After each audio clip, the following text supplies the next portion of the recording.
Hey guys, I'm back with a new video.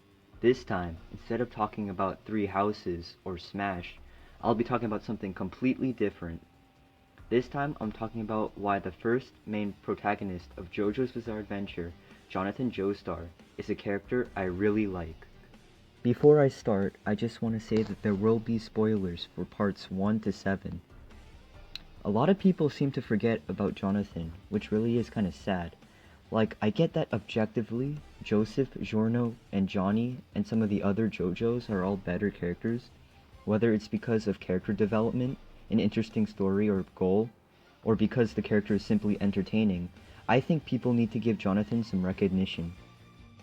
One of my reasons why I think this is because Jonathan goes through a lot of character development and is kind of interesting in my opinion. He starts off as a simple kid in the 1800s and evolves into a more noble and powerful fighter by the end of the part. The fact that he managed to love Dio, even at the end of the part despite the vampire killing his father, dog, and mentor, is inspiring and very depressing, especially once you get to part 3. I find Jonathan's noble personality to be very enjoyable as well, especially since most of the Joestars after him act very juvenile and try to act and look cool.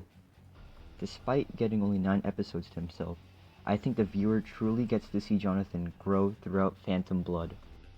In fact, I think Jonathan grows and develops more so than, say, Joseph, Jotaro, or Josuke in each of their respective main parts, despite the 3 of them getting more than double the amount of screen time and episodes than Jonathan.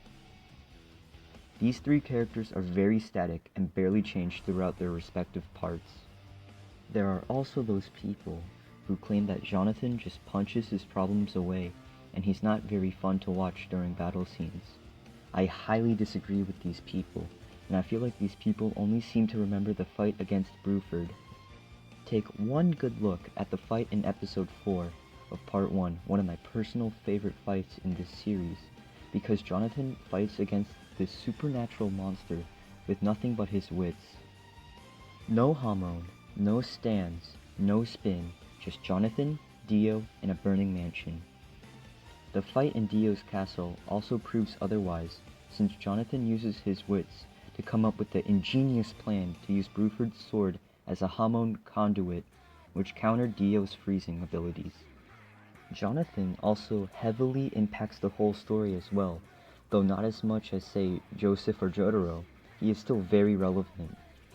Jonathan's tragic death during the finale of part 1 caused the starting events of part 2 and the return of Dio in part 3. Jonathan's nobility and parts of his personality can also be seen in Josuke and especially Giorno. Heck, Johnny is literally the alternate universe version of Jonathan, with his backstory being very similar to Jonathan's. In conclusion, I think Jonathan needs more love. He may not be the best JoJo, but he is still a very good character in my opinion. And that's it. Thanks for watching. Adios.